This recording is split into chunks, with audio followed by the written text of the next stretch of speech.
Symbols. Today we talk about symbols. In the other video, I talked about beauty, about how Christianity built cathedrals, frescoed vaults, carved wood and stone with a precision that was not technical. It was theology. It was a way of saying things that words cannot contain. Today we go deeper, because behind every arch, every mosaic, every small incision on a bronze ring found in the catacombs, there is a language that someone has stopped understanding. And when you stop understanding a language, you stop understanding the people who spoke it. Christian symbols are not ornament. They are compressed thought. They are the answer to enormous questions, put into a form that can be carved, painted, traced in the dust with a finger. Let's start from the beginning, not from the cross. Everyone starts from the cross, and that is already a mistake. The first Christian symbol is not the cross. Think about this.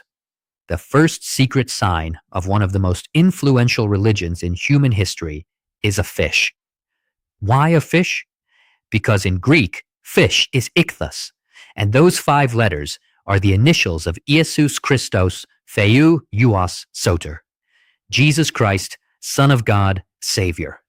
An entire creed inside a single word. An entire creed inside the outline of a fish. And this fish was not displayed, it was traced. A Christian met a stranger, didn't know whether to trust him, and drew an arc in the dust. If the other person completed the drawing with a second arc, closing the shape, the two recognized each other. They were brothers. They could speak. We are in the first centuries after Christ. Rome does not tolerate this new religion. Praying is dangerous. Gathering is dangerous. Professing your faith in public can cost you your life. And so, faith goes underground, literally, into the catacombs, and hides itself in a fish traced on a damp wall. The symbol is born from necessity, born from pressure. When something is compressed with enough force, it either breaks or becomes a diamond. The Christians of the first centuries chose the diamond. But it was not only about hiding, it was about being understood. And to be understood, you had to speak the language of the people around you.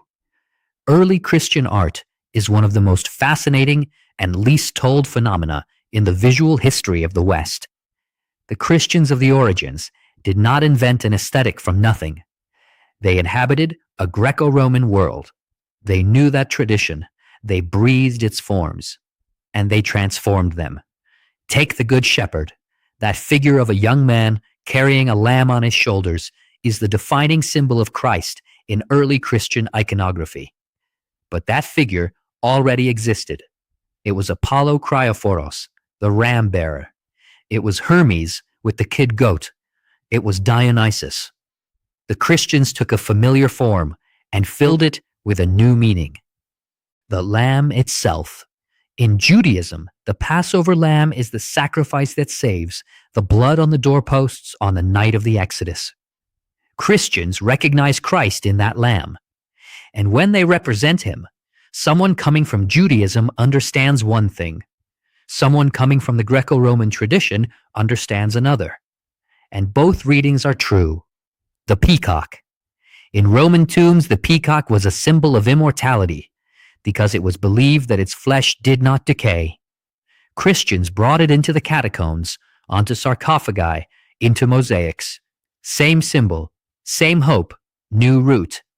The Jewish menorah, the 7-branched candelabrum, appears in early Christian art as the memory of a heritage that does not want to be forgotten. Christianity is born from Judaism. It does not cancel it. It carries it forward. Even the seabed with fish and dolphins, which the Romans used to decorate their baths and villas, becomes in Christian contexts an image of salvation. The dolphin that accompanies the souls of the shipwrecked. Christ, who accompanies the souls of the dead. The genius of the early Christians was not in isolation, it was in transformation. They took the images of the world they knew and breathed something different into them. The cross comes later. This is something many people do not know. For the first 3 centuries of Christianity, the cross is almost never depicted. It is too close, too painful, too concrete. The cross is an instrument of execution, the very instrument on which their Lord died. You do not display it. You speak of the resurrection, not of the death.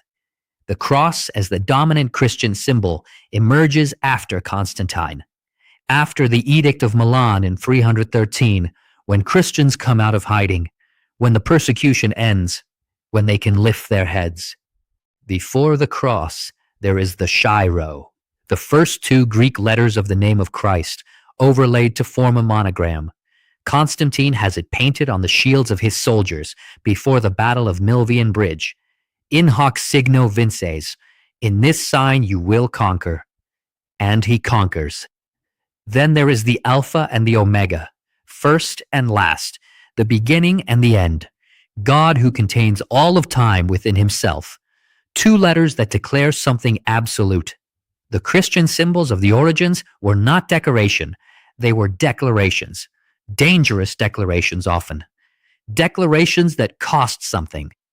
And today? Today there is the gold cross at the throat. Beautiful, gleaming, hanging above a neckline.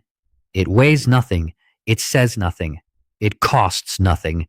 There is the fish on the bodywork of a car. The little ichthys sticker on the bumper between the tax disc and the car wash decal.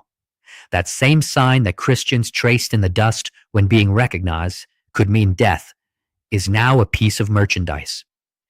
There is the cathedral photographed on a mobile phone and posted on social media. Beautiful. So many likes. But what is written on that wall? What does that mosaic mean? What does that figure with outstretched arms, looking at you from the apse, represent? Nobody knows anymore, or almost nobody. Symbols hollow out when we separate ourselves from those who created them, when we lose the memory of the pressure that generated them. The little fish was a secret code among the persecuted. It becomes a sticker because we have forgotten the night of the catacombs, the held breath, the arc traced in the dust. This is not only an aesthetic problem, it is a theological problem. A hollowed out symbol transmits nothing, transforms nothing. It is noise. And on these symbols, on their history, on the weight they have lost, and on how to get it back to them, I am working on a book. I will announce the title soon, but if you follow this channel, you already know what it will be about. So what do? We give weight back to what already exists. We learn to read again. We walk into a cathedral and stop taking photographs for 5 minutes and look at what is actually there and why. The Pantocrator on the apse is not a fresco. It is a cosmological declaration.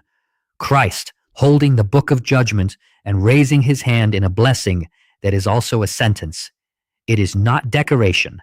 It is the center of the entire iconographic program of that church. The stained windows of a Gothic cathedral are not ornamental beauty. They were the Bible for those who could not read. Light passing through stories, stories becoming light. It was theology made of glass and color. The rose window, the circle that has no beginning and no end. God, who has no beginning and no end. Geometry as philosophical argument.